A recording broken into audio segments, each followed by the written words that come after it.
time to feel the rage. Welcome to Film Rage, where we talk movies in theaters, streaming, and classic films as well.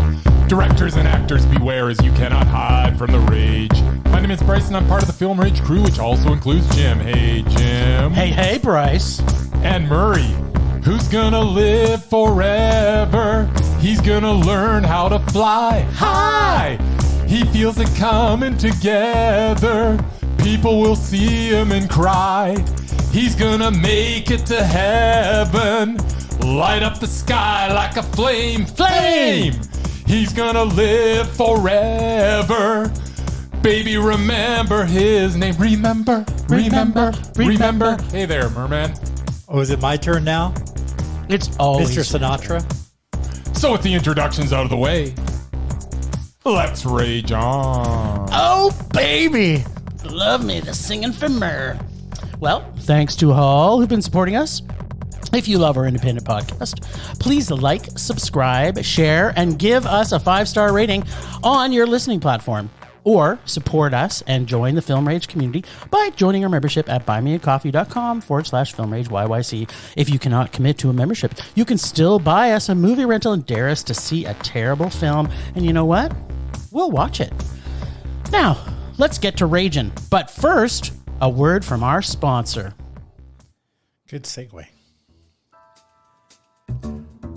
Hey, Bryce, what are you doing tonight?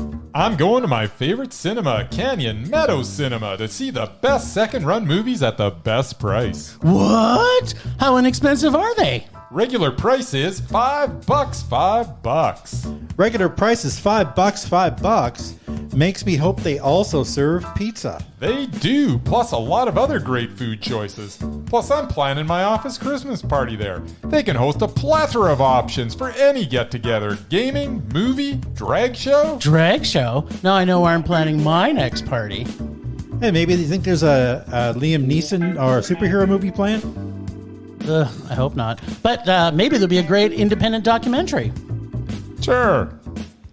Call CMC at 403-670-5444 to book a special event or go online at canyonmeadowscinema.ca.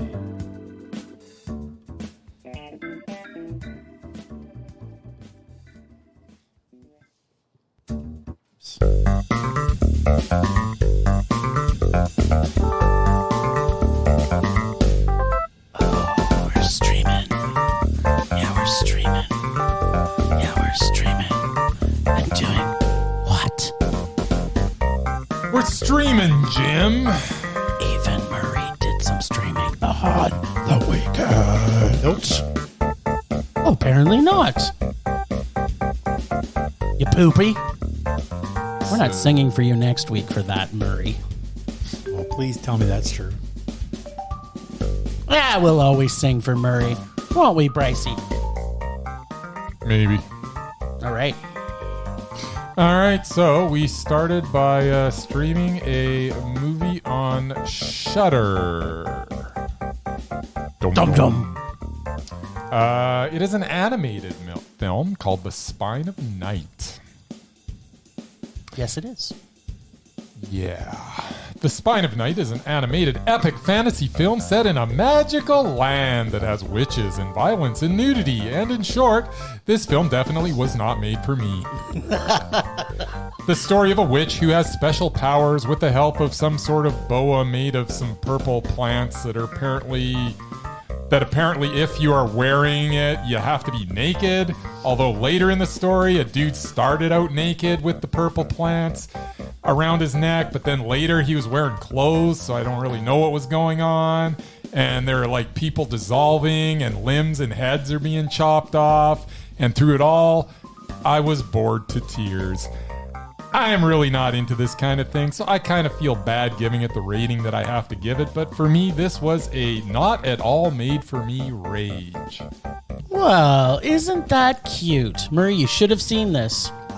No, I watched the first 5 minutes. I realized it was animated. And it obviously wasn't for you either. I don't watch cartoons. Oh, there we go. Well, this movie was made, obviously, exactly for me. Yes. So they pulled us in with the promise of ultra-violence, which they delivered on. But the true gift was the hand-drawn rotoscope animation they gave us, done through computer animation? What? This brought back to me my younger days, seeing all the Ralph Bakshi films that I loved so much. As I've said many times, I'm not one for nostalgia, but this exceeds all new animation by far, bringing us the beauty of the hand-drawn past with the technology of the now. Now, I had some issues as the film started, as I questioned the need in what I thought was objectifying the witch by having her be nude. But, as we find out as the film progresses, they evenly show male nudity who are operating as a witch. So I guess witches like to be nude, I guess? And I'm okay with that. I love fantasy film, and this tells a new and interesting tale of horror, fantasy, magic, humanity, and its flawed nature, and of course, the beautiful art, ultra-violence, and of course, some nudity for all to enjoy, except for Bryce. I love the story. This resurgence of animation that's not Disney, for a change, kept it coming, and keep it coming, because Daddy love. It was Mondo. I loved it.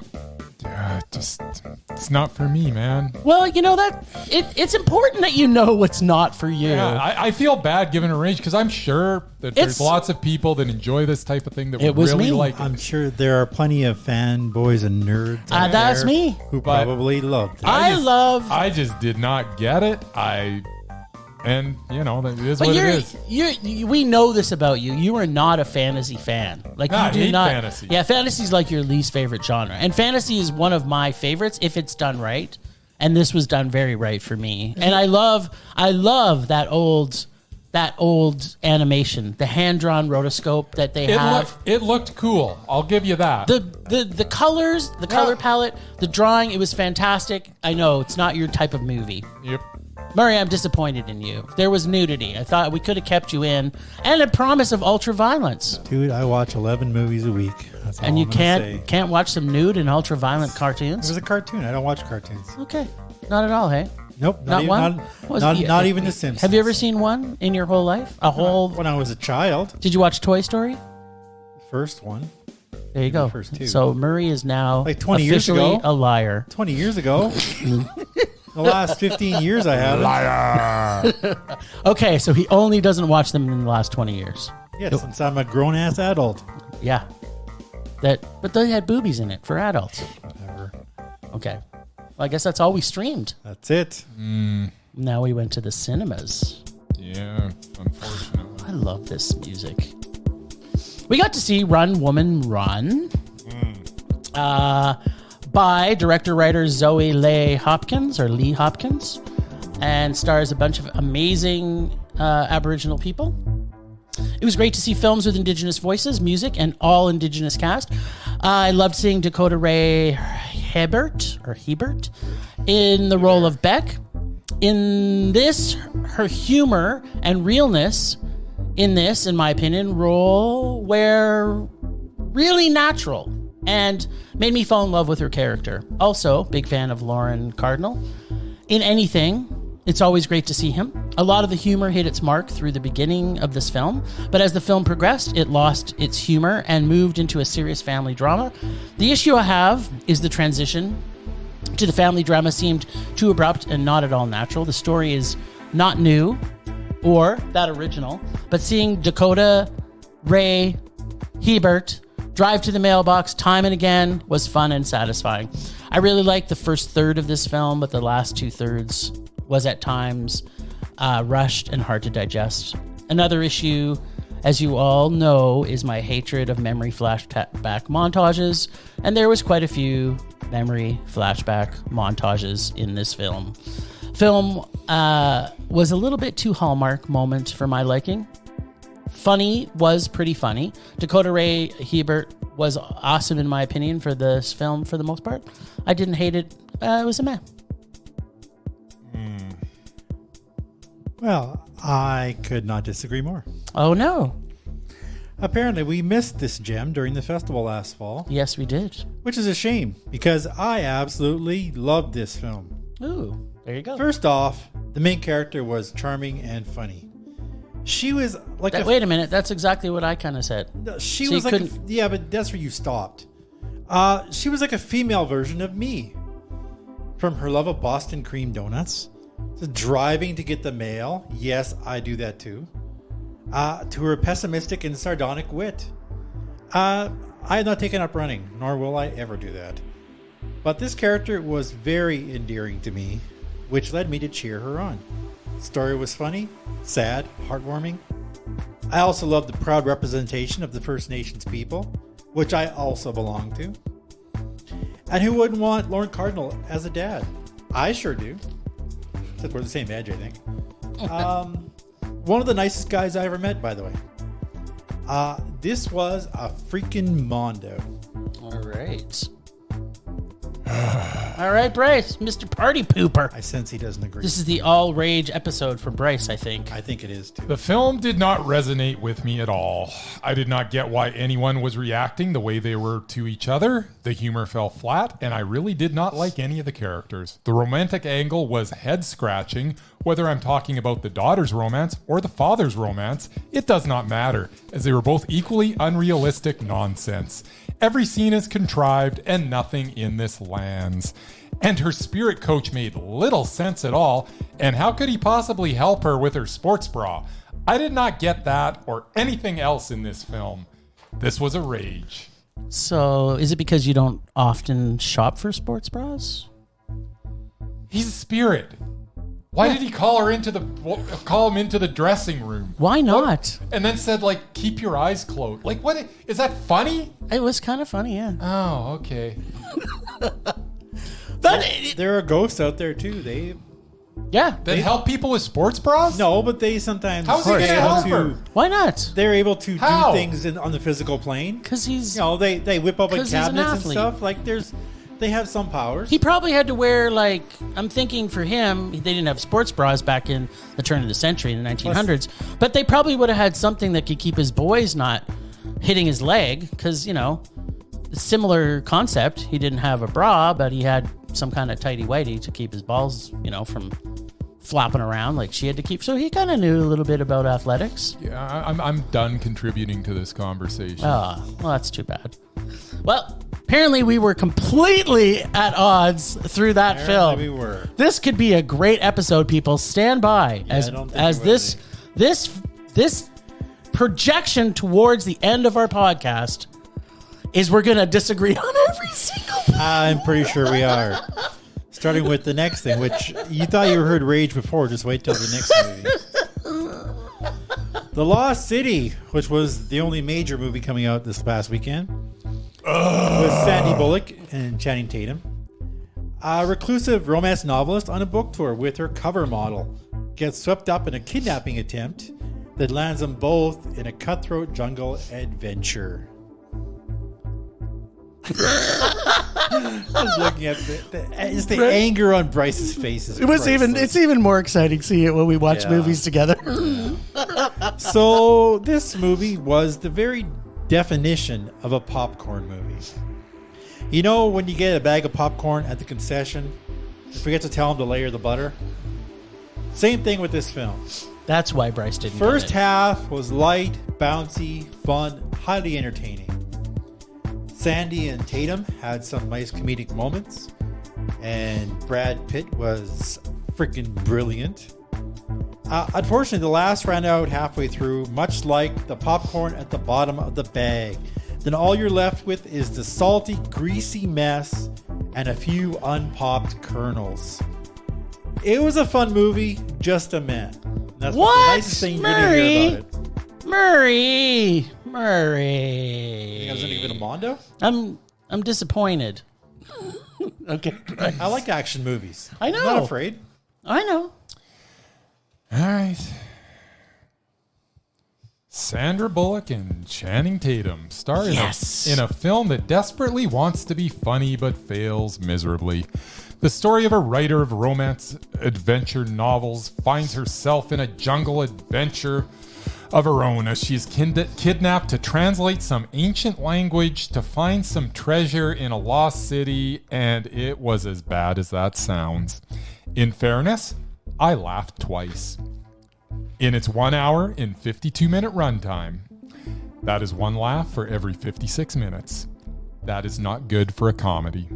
The fact that Daniel Radcliffe is in this should at least save it on some level, but it does not. I guess it just goes to show that even someone with superior comic timing such as Radcliffe cannot make a bad script entertaining. Bullock and Tatum sleepwalk through every misadventure.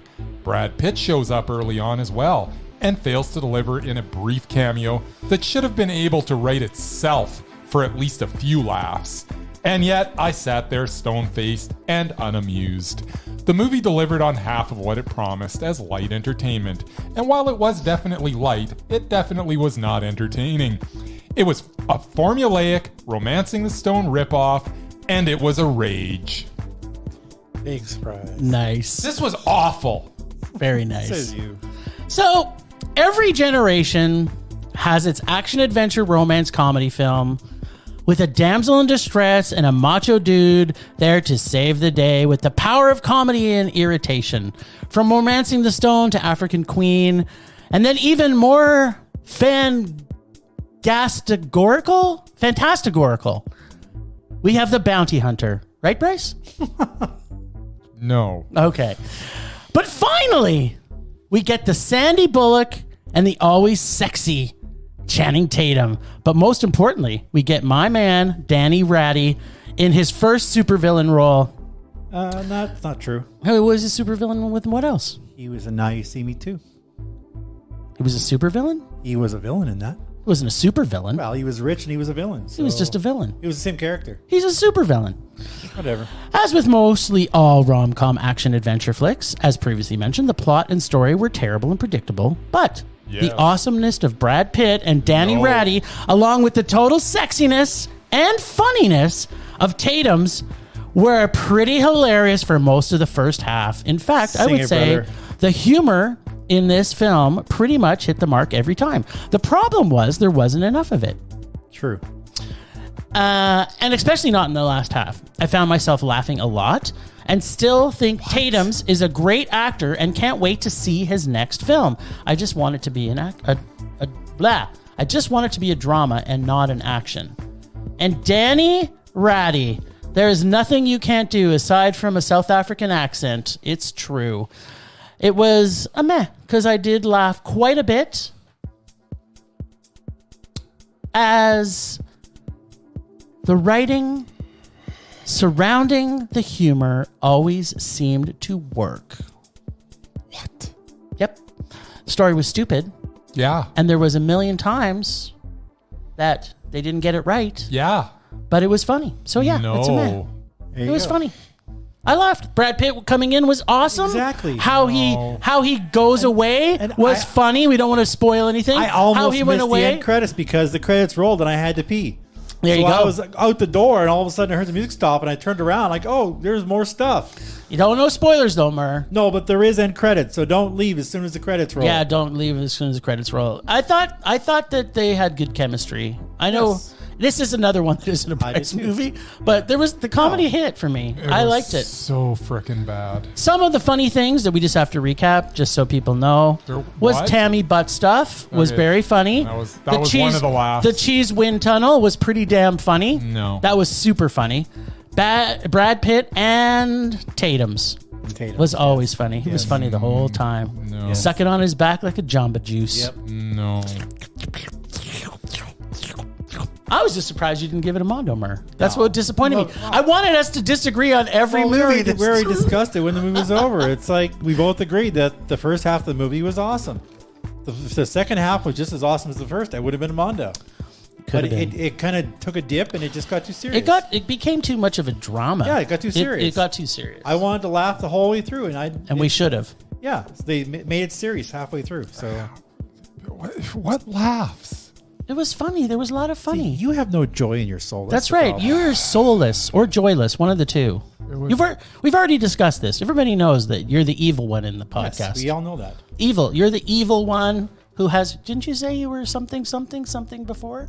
Something. I don't know what you're talking about. We were talking about who was the most annoying. No, that was me. Yeah, you're, And then you're who's- definitely the most annoying. And then who's the most Murray-ish? That's Murray. I'm the angriest, but Yeah. I'm angry in life. But he's period. angry in life, but not on the podcast. Not when And it then comes to movies. you were something. But I can't remember what. can't remember either. You were the most evil. Bryce. I'm pretty sure it was evil. He was the most Bryce of the three of us. the most evil Bryce. Yeah, that was a bad movie. It was okay. It was a man. No. I'm sure there are a lot of people who wasn't. disagree with you. I would, you know what, Murray? We've talked about And this though. they It would doesn't be matter what everybody else's opinions I'm are. just It matters saying. what our Out opinions of the millions are. of people, you can't take what one person says and take that as a The truth. gospel. Unless it's No, me. you can't. Or me, or you, Murray, in your Yeah, mind. Exactly. Exactly. I agree with the multitudes. That's just And the last movie, which we have to talk about, yes, we do. which is kind of funny, I want to say. Before you start talking The about movie's it, kind of funny. no, the movie's not funny at all.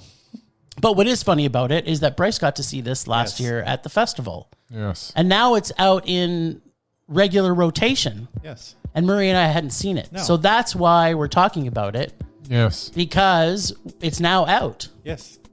and we're going to give it a little bit more of its due. There you go. Because Bryce gave it went back and listened to our podcast. You gave it a 1-sentence review. There you go. Did you? What was my one sentence? I can't remember. It was something pretty good. It was positive though, wasn't it? It was. Let's Wasn't. maybe see if you can stretch See it if you out can for remember longer it. than a sentence. Not much because I saw it so long ago.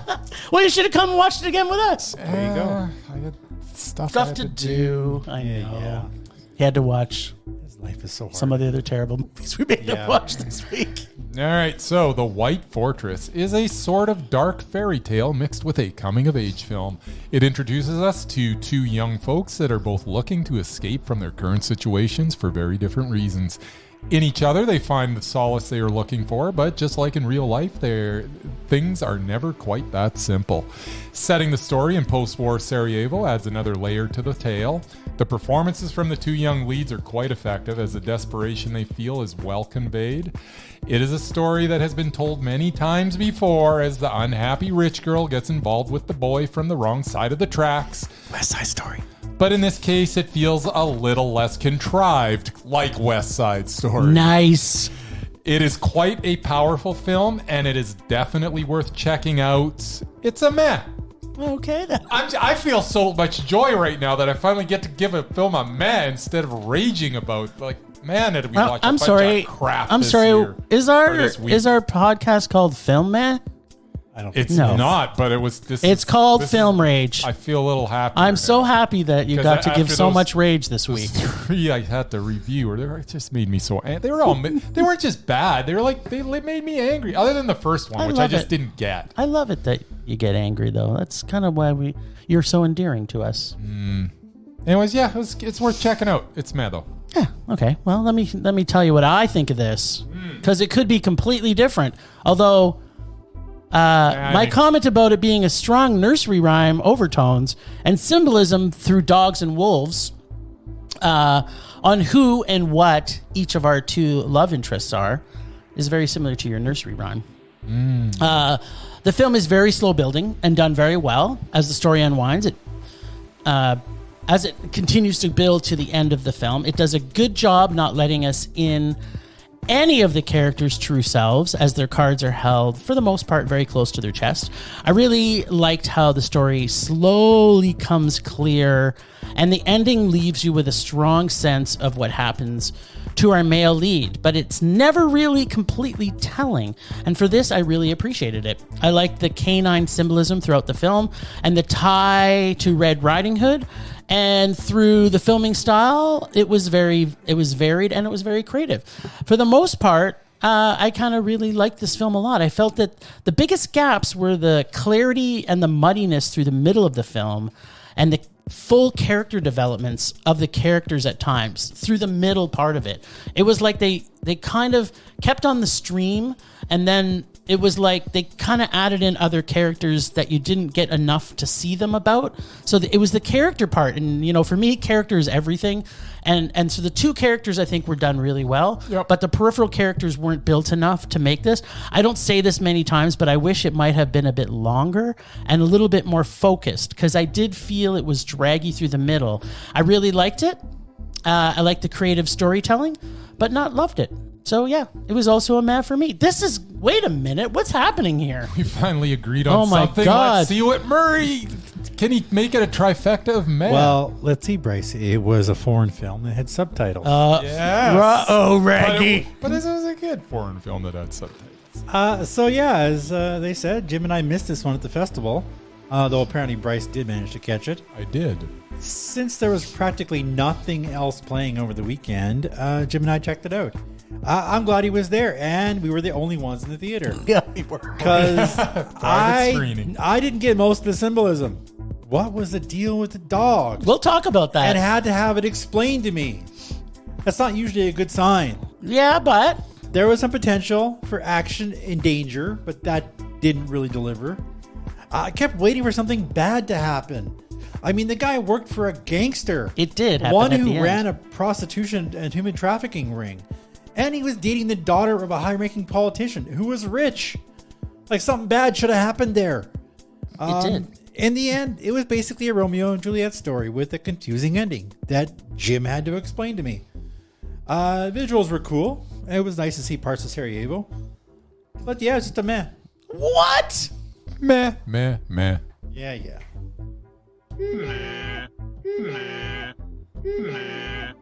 The only time we I wanna unpack some of that because I found it was one of those films. It's so sprinkled through the entire film, the whole Little Red Riding theme, with the wolves and the dogs, and the fact that she sees him as the wolf at the beginning, and the wolf symbolism, and they're always looking for the dog. And then when we get to the end, when she finds the puppies, it was like, it takes you through that journey, which was done really, really well. I really wanted to love this film. There's a lot. There's of a good lot in stuff. here to good in this to see. I also liked the fact that the ending part, I don't want to kind of spoil it, but I kind of want to spoil it, but I don't want to spoil it because at the end, he's missing.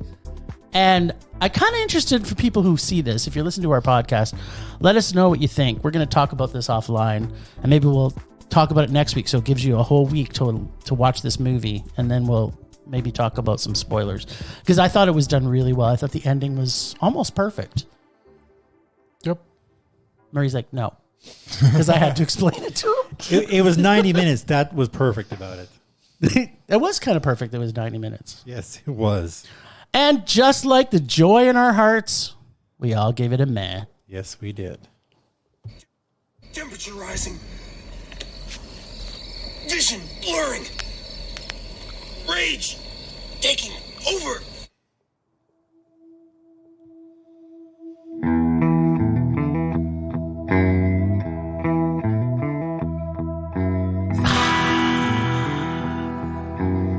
Sweet, sweet, sweet rage. My rage this week, still Putin, but in addition to Putin, I'm going to rage the fact that Channing Tatum's not in any dramatic roles. That's my rage this week. After seeing him again, I'm kind of falling in love with Channing Tatum. That's what I want to say. I love him. I want him to be in more dramas, or at least a full drama. All out, 100% drama. Because I think he's got the chops. You think he has the chops for that? I know he has the chops. After seeing the scenes of him and Dog that were so dramatic, I think he's really got the chops. And he's not just a body and a beautiful face. Although those are also pretty good. He's also a good actor. I'm just a body and a beautiful face. It's true. And sweet, sweet ass. Don't forget that. You know it. That's my rage. Okay.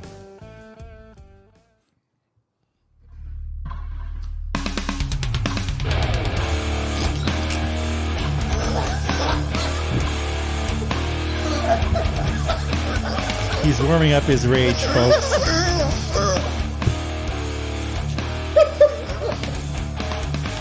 Okay. My rage this week is Dune winning Best Original Score and Best Sound at the Academy Awards. How can 3 hours of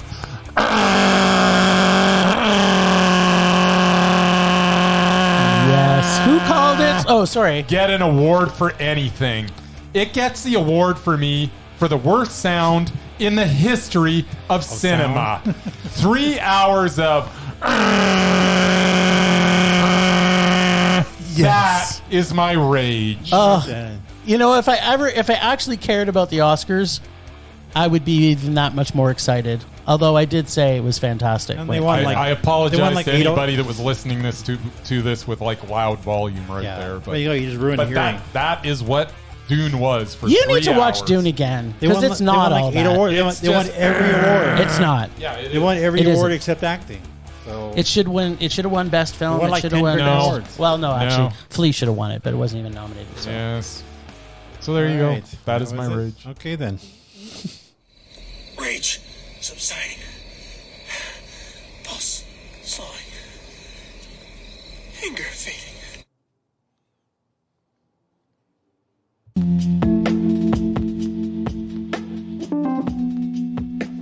Hey, what's going on, guys? It's your boy Matt St. Jack. Whether you're an avid anime fan, a wee tadpole still finding your way, or anywhere in between, I'll be providing my opinions and insights on anime old and new. Think Yelp with help from friends and producers from other shows weighing in. I know you can't wait to hear, and I can't wait to tell, so let's get to it. This is Matt St. Jack with Anime Talk. Let's go.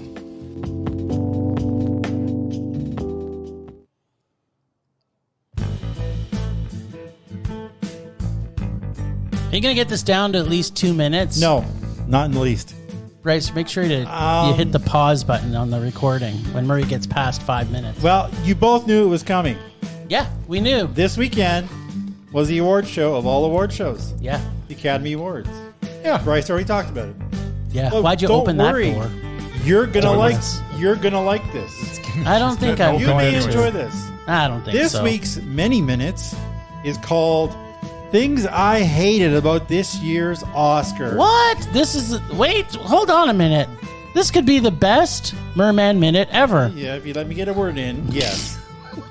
Growing up, I never really cared about movies. Like, I was a TV junkie. Still am, I Still guess. is, yep.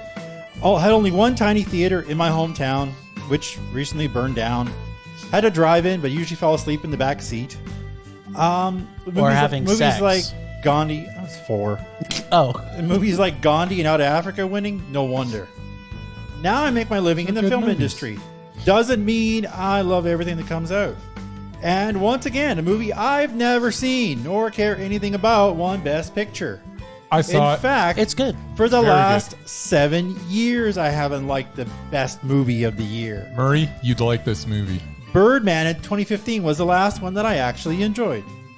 I may not be ready to join you guys on the I don't believe in award shows mantra, but I am probably done with the Oscars. Yes! Here is why. All right. First off, Beyonce. Okay. It was bad enough when Queen Bee performed every single Best Song nominee a few years ago. That was bad. Even movies I she hear. had nothing to do with. This year, they cut the live presentation of 8 awards. Yet they had time for an 8-minute opening of Beyonce's freaking number. Like, every person who was nominated worked hard on these films. Yet they didn't get any stage time. Film editing, sound, makeup, hairstyling, production design, music score. Just try having a film without any of these. Not to mention the short film categories, which also got ignored. Murray, And you're proving our point. And I hate Beyonce. There, I said it. What? The Beyonce? The Beyonce.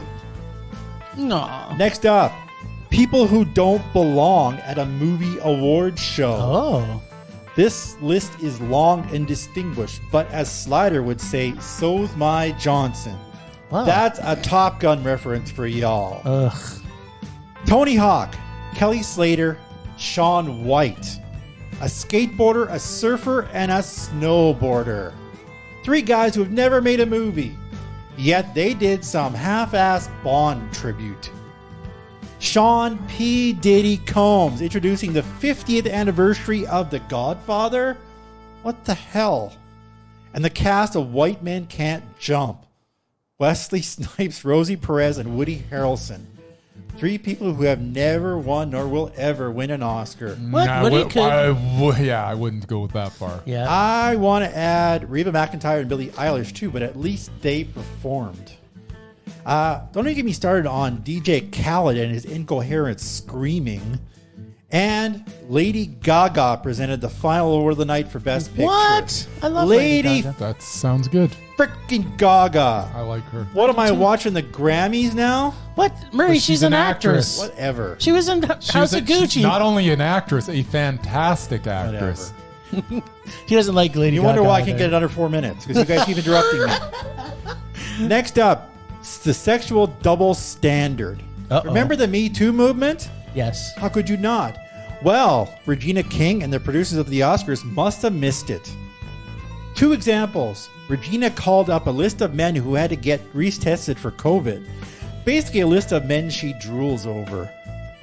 And she physically gropes Josh Brolin on national TV as she pats him down. Oh, and she also announced to everyone that she was single. Good one. Speaking of bad taste, Tiffany Haddish. Ooh, the Hadster. Yeah, I know. You guys like her. No, I wouldn't go that far. She presented Best International Film with Simu Liu, a category she has no business being anywhere near. She also makes fun of Canadians, flirts with Simu, and generally acts like a jackass. A complete insult to the nominees and the eventual winner, Drive My Car. Did Drive My Car win yes, something? It was inappropriate. It was inappropriate. Nice. The 3 Oscar hosts. Once again, this year's show went 40 minutes over, despite cutting all those award presentations. But they had time for a 10-minute Academy Museum segment and a lot of unfunny bits by the 3 hosts. Oh my God. I admit I chuckled a few times, but most of it fell flat and it wasn't needed. Finally, the slap that was heard around the world.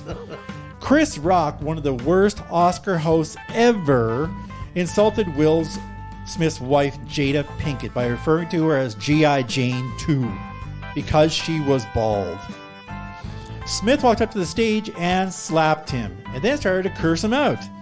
As someone who's seen plenty of action movies, it looked as if it was staged, but apparently it wasn't. Then they cut 5 minutes of audio because of all the swearing. Let's not forget, Mrs. Smith made a big deal about boycotting the Oscars a few years ago just because her husband wasn't nominated. And what the hell has she ever done worthy of Oscar praise? Ooh, Different world? I don't know you want to be going down this road. I guess the important thing is Will Smith finally won an Oscar, which he should have won 20 years ago. Yeah. But after he might have been justified. 40 years, he's still a punk-ass kid from Philly. Oh, Murray. Now maybe Jada can shut the hell up. Oh, Murray, no. As a personal note, I ran a highly successful Oscar pool for 15 years at work, and the Oscar used to be one of my favorite nights of the year. This year I went to an Oscar party, sat by myself, ate terrible food, and had a miserable time. Guess I should have stayed home and watched TV. That's all I got. I'm on side with Murray here for Will Smith. That's not unacceptable. Absolutely. It was unacceptable. Okay. He's not a kid. Do we really want to do this? Why not? Murray opened the door. Let's do it. I'm not the only one who thinks that. So, Jada Pinkett Smith, who has alopecia. Yes. Yeah, I get that. We all know that. I'm not saying it was right for to insult her. No, I'm just saying he was wrong. He was wrong to punch the guy. No, And Chris Rock was tasteless. He slapped him. But the fact that that on a night where she has literally made herself up to look as good as she could possibly look, and she looked fantastic. Yeah. And for him to make that joke, when I don't blame Will Smith for reacting the way we did. Now, what I do blame is all the security that's supposed to be at this thing. Yeah. It shouldn't have ever happened, because somebody should have grabbed him before he got up onto the stage. It's true. But the fact that there's no justification for abuse, No, though, Bryce. ever. it wasn't. No. It was a slap. Yeah, but still, there's no excuse for it. No, there isn't. If you cannot control your anger where you have to hit somebody, Yes. that is like he could if Chris Rock, as much as Chris Rock was a dick, Yeah. if he pressed charges, Will Smith would. They have it on national television. Yes, they do. He would have went to prison for And assault. As a side note, the Academy, like the producers of the show, asked him to leave after that happened, and he refused. Yeah. The producers wanted him out of the building. Then an hour later, he goes up there and starts preaching about peace and love. And he starts bawling like a baby when he won the award. That to me is hypocritical. Yeah. I think we can all agree to the fact that Chris Rock was tasteless. Yes.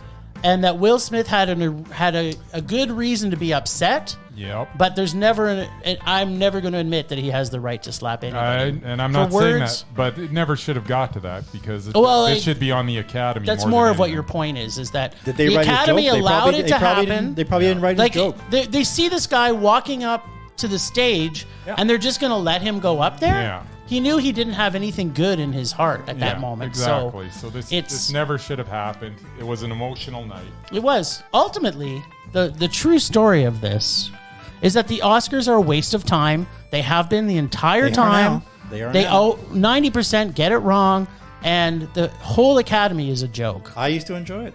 It used to be a very, very tasteful and elegant night, and it has the last 20 years it hasn't been. If you can have people in the Academy who don't even have to watch the movie to make a vote whether or not it's good, it is the whole position of it is a joke.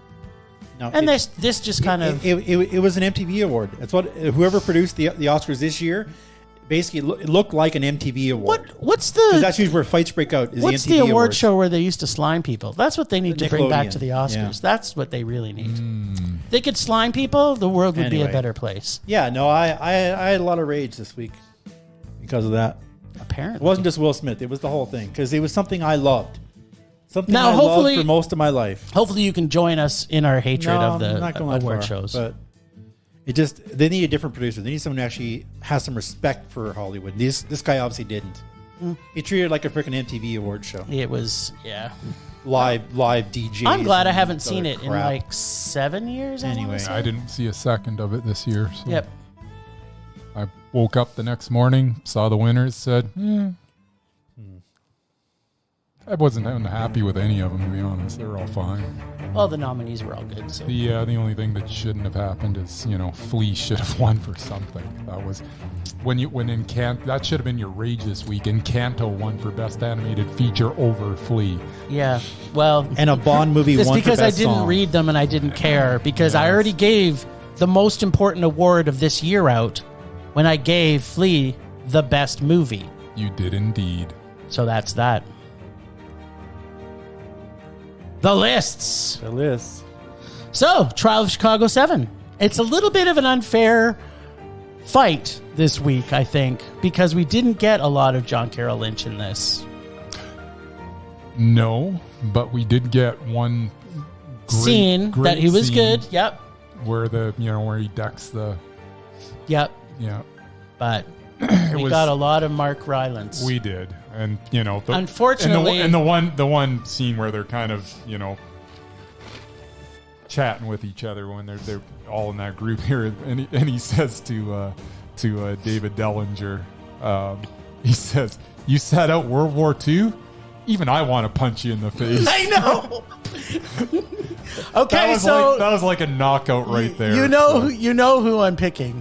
You know who I'm picking. You're picking Mark Rylance also. I am. All right. Of course. How can you not? Well, unfortunately, I feel that means bad for John Carroll Lynch. Yeah, who is so good in everything. Like, I have never seen him in anything and not where he wasn't fantastic. And even in this, he was fantastic, but he ran into a freight train with Mark Rylance.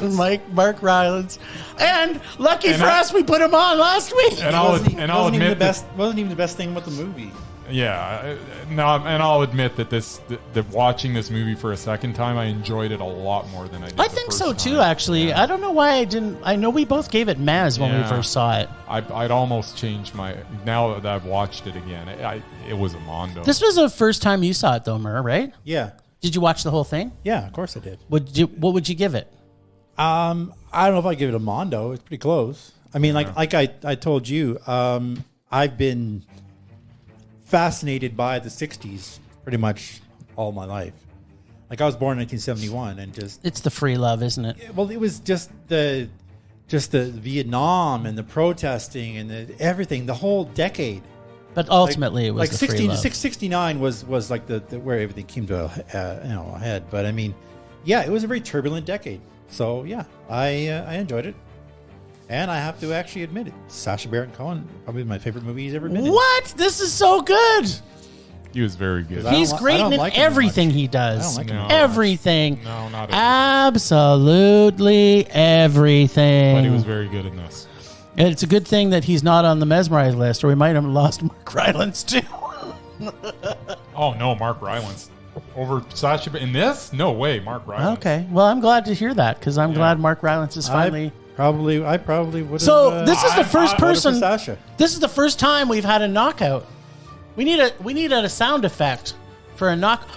We needed a fight bell, which I asked for numerous Bing, times. bing, bing, bing. Well, Bryce is working on that. He's Apparently. making lots of money, Yeah.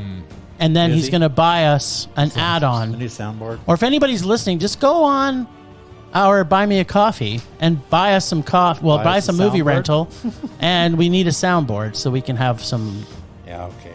ring bells and some punching sounds. All right. Well, last week we forgot that we had given Bryce an assignment. It kind of fell by the It wayside. was 2 weeks. And so Bryce was supposed to see a Julia Stiles movie to see if she is doubted or not. Right. What's the story, Captain John? To your disappointment, I am sure Julia Stiles is safe. The God Committee was meh, and so was Hustlers. Damn it. So that is back-to-back mehs, and they are her last 2 movies. So she is not only safe, but She's she's safe for at a least long her time. next 6 films. And right now, she's averaging about 1 film a year. So I guess you can nominate her again in about 6 years, but until then... Well, I tried to also She's get safe. her on the repulsive list, but you wouldn't bite that one. Which she is not. And I think Murray and I would agree she is. But actually, the God Committee was pretty good. Probably the best Kelsey, not that this says much, but probably the best Kelsey Grammer movie I've ever seen. Oh, wow. That is saying much. That's okay. So maybe we should talk about Kelsey Grammer Yeah, maybe. because he picks some bad stuff. Yeah, He has I mean, Bruce Willis syndrome. Yeah, I mean, this is meh, but I don't know what, I have no idea what he's been in lately. So. I mean, it's different. Murray, we're not talking about Fraser because that's a good TV show. I'm talking about his movies. We're talking about his movies, which I don't know. I would say no. He's picked some pretty bad stuff. I've enjoyed his movies. But it's one of those cases You've where- enjoyed his movies? Yes. What are you talking I enjoy about? it. Yeah, what Movies. are you talking about? You got to, sometimes, you can't always be joking there, Murray. Not joking. Sometimes you got to be Serious. serious. I like Kelsey Grammer. I think he's a good actor. But have you actually seen Yes. a lot of his movies? Not everyone in the last 10 years, but I've seen enough. His last movie was Miss Willoughby and the Haunted Bookshop. Even the name deserves a reach. Father Christmas is Back. I saw that. It was awful. I liked it. Did you give it a Mondo? The problem is I that's didn't give it a another one Mondo. that was just a Netflix. Like, I don't even know what our rules are anymore. I'm confused by it all. But If, that did not get a theatrical. if a movie that's release on streamed on, what the hell did it stream on? Apple. Apple. Can win the best picture, then we can watch movies on Netflix. He's got a point there. But that movie was, if not, it was. Then why didn't it not It has released to, in the theaters then? it has to be released in a theater somewhere. That's what I mean. Yeah. Yes. We It just wasn't. didn't get it. It wasn't. So We just whatever. didn't get it. No. And Kelsey Grammer's also in the X-Men series. I enjoyed him in that. Did you? Yeah, that's a long time ago, though. No, saying. So I haven't That's seen a everything long he's in, time but ago. even his name pops up, I'm more apt to actually watch it. long time ago. Do you remember seeing Neighbors 2? Yes, I saw Neighbors 2. Was he in that? Yeah. I don't remember that. He was Shelby's dad. Oh, okay. Yes, Whatever. he was. Oh, I've never seen it. I And he enjoyed was in first the one. movie Baby, He was in Money Plane. and Money Plane, which was so bad. You should have seen Money Play. It's got what's his head in it? I don't see every. Like I said, I'm a You TV gave that a mad, though. I'm a TV junkie. I watch TV. I think that's got Canadian wrestler. What's his name? Jericho. No, don't know. Edge, Oh, Stuart something or other, Copeland, just like the Nice. police drummer, nice try. It's Adam Copeland. Adam Copeland. It's still a Copeland. There we go. Can So he he's play- not like. Can the he police play drummer. drums, though? Maybe he can Oh, still wait a play second. drums. He's a bass. No, what the? No, Andy Summers, the drummer, isn't he? I don't even know. What the hell are you It's talking one of about? he's one of the Police. What are you There's talking 3 of about them. here? One of them drums. Stuart Copeland is the guitar player, I think. He's a guitar player. So Yeah. Andy Summers, the drummer. I think so. No, you're just... But now we got off track. Speaking of drummers, though, Yes. we have to say a sad farewell to our drummer from the Foo Fighters. Yeah, So, that was a bit of a. it's a bit of a shock, surprise, especially yeah. seeing a horror movie with him. I got to admit, over the does anybody know why he died at this point? That was an overdose. It was an overdose? Yeah. Okay, I'm just saying that over the last 10 years, he looked super young up until maybe about 6 or Yeah. 7 years ago, and he Yeah. has aged dramatically. In the That's last, what drugs, and that I guess, must, does to That you, must right? be what it was, yeah. Yeah. All right, Mur. So you've got, I think he has an assignment for us next week. You really want to go there, do you? Yes, we do. I will just remind you, Yes. Christopher Walken, Mm-hmm. not the last 2 movies, 2 movies before that, you guys didn't like very much. Right. What does What that does have to do with anything? what does that have to do with Doesn't price have of to- tea in China? Doesn't he have to... No, he's No, mesmerizing. he's mesmerizing. It doesn't matter He's if we not like Doesn't the matter? movies. He's All right. mesmerizing always. Because you guys hated Percy and you guys hated War with Grandpa. And that, Yeah. was, that was recent. Exactly. But Yeah. what? That has nothing to do with anything. It has nothing to do with mesmerizing. All right, then. So we Huh? have. Okay, let us re-explain this to you. The mesmerizing wanna hear list is a list where the person is mesmerizing all the time when they're on film. Doesn't matter if they're in terrible movies. Undoubted and doubted. It doesn't matter how great the actor is. It's the movies that they're in have to be Whatever. great or bad. Whatever. So mesmerizing. What do we Yeah, say? I found one. Perfect. Father Figures from 2017. Father, who's he up Christopher against? Walken and J.K. Simmons. Oh God. You wanted No. You did want it. it. You wanted it. I don't want it anymore. Too Not late. too bad. You take it, you get it. You want Christopher Walken to knock people Can't off? you find a good movie that? Nope, that's not his job. I love it. I remember hating this movie. Oh, There you go. This is ridiculous. It's Well, great. that's 3 crappy movies in a row he's done, yet he's still mesmerizing. So you Yeah. tell me. He was in, at one time, the worst movie I'd ever seen. Yeah. Yes, Until it wasn't. That Until was it only wasn't. a couple of years before that one. Until it wasn't. So yeah, everything I see down here, it's crap. I love Joe it. Dirt 2. Oh, can't wait till we have to see that. Who's he up against in that one? There's no one I else don't in know. that, though. I'm just saying, this is the movies he's done the last 20 years. I know he's done some crap in the last He's 20 done years. mostly crap. It's been mostly crap. Whatever. He's- That has nothing to He's do got with the what Bruce we're talking Willis. about right He's now. got Bruce Willis syndrome. You go crazy. Then. He's got Bruce Willis syndrome. I'll keep putting him up in movies he's in. You and guys we'll knock him out of the park. But you can still pick a movie from like the 90s or the 80s when he made good movies. He wants to torture you, There must be Bryce. some Bryce, did you mesmerized not actors. pick up that he is trying to torture you? Yeah, but don't. Well, yeah, Just that's his be job. nice. And you pick movies. No. I'll It's- stop picking. This You is can called pick. Film Rage. This is the best day of my life right now. Murray is delivering on all fronts. I'm just angry now. He gave us so much rage from the Oscars. It's just gotten better.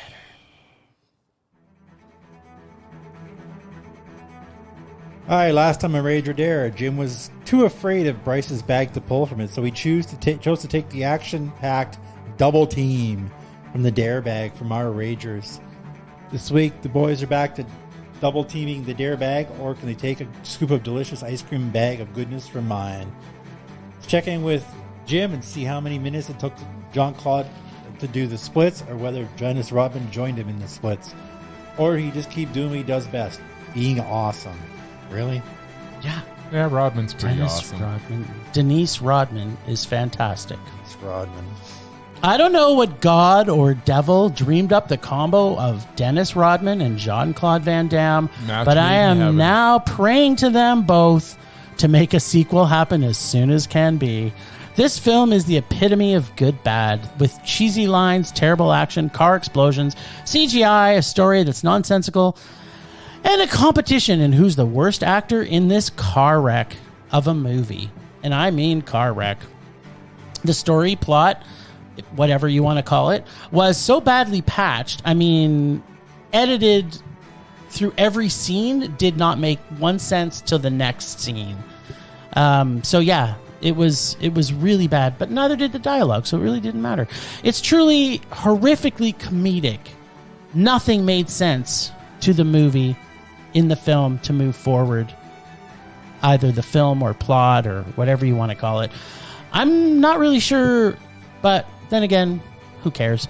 Jean-Claude was there to save the day, and as he had to come out of retirement, as he was the only one who could get the job done, no matter what it was that had to be done, and get it done, he did. Absolutely. That's what he does. And to my sheer pleasure, a lot of time in slow motion. Yes. So slow and kung fu-y, like high kicks. Yep. And at 34 minutes and 50 seconds into the movie, he finally did the splits. Nice. And I almost lost my mind with sheer Van Dangasm, as I want to call it. I lost track of why and what was happening. As long as Jean-Claude was on screen, I was happy. And the only sad thing was Dennis Rodman does only appear for a very short amount of time at the beginning and then shows up a little bit later in the film to double team the bad guy. Nice. Which made completely no sense. Why? But the fact that they parachuted out of the plane on a giant basketball Awesome. was enough one-on-one action in this double team. Yes. Must be said, the lifting of the iron bathtub with Jean-Claude Van Damme's penis was truly the highlight of the film. For that moment alone, this should have been a Mondo. But as much as I did laugh a lot at this movie, it was not a Mondo. No. But a quite enjoyable baby rage, because it was truly, truly awful. and this is the kind of movie you kind of want to see with a group, but at a minimum, double team this in cinemas with your bestie. Yeah. Otherwise, I'm glad I saw it again. Yes. Just not glad I had to watch all of it. It's kind of like I could take 5 minutes of it. It's, you know what? You know what? I'm changing my rating. It's not a baby rage. I had too much joy. It's a low man. It was a low man. Yeah. It was. It's truly, truly awful. The thing about Jean-Claude Van Damme is, I'm sorry, he's kind of mesmerizing.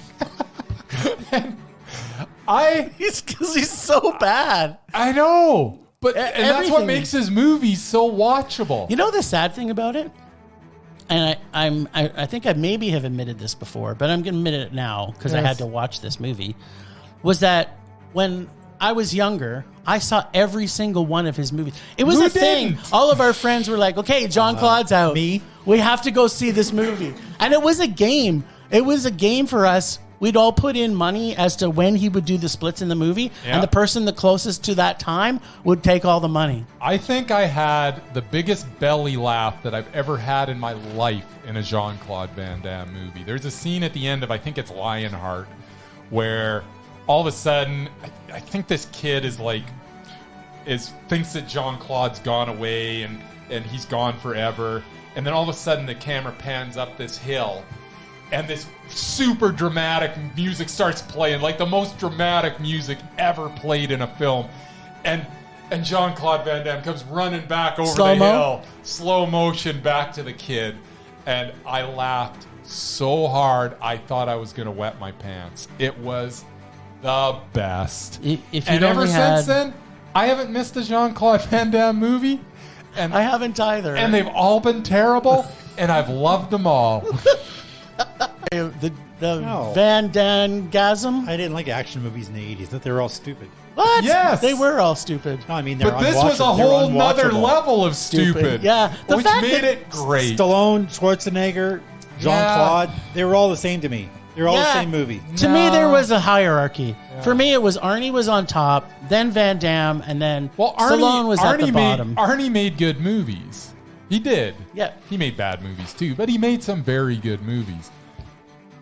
Jean-Claude Van Damme just made movies that made me happy. Because it was his splits. It was always the splits. And his high kicks. He's got some real high kicks. He's got super kicks.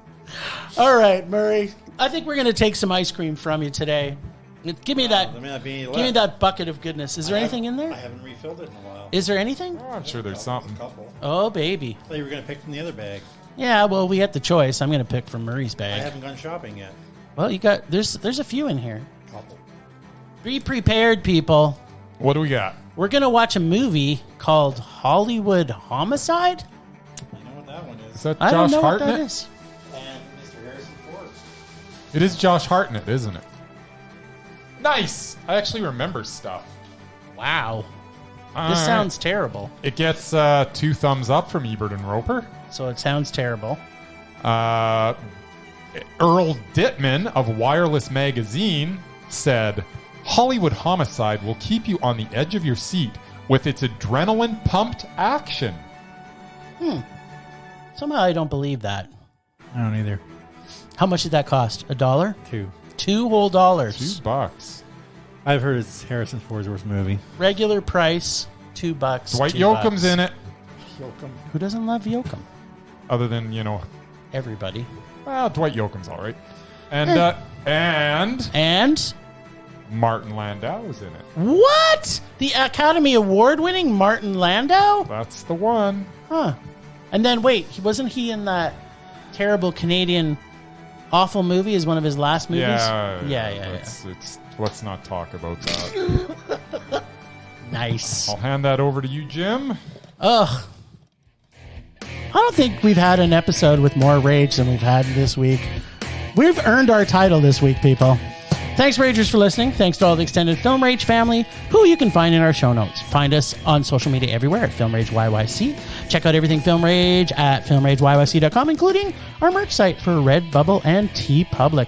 We are always wanting to make this a raging blast for our listeners, so please comment, like, and subscribe, and send us an email to filmragecalgary@gmail.com. Dare us to see terrible movies to fuel our rage, but no matter what you do, please make us rage. Please. Please. That's it for this week. Rage on. Rage on.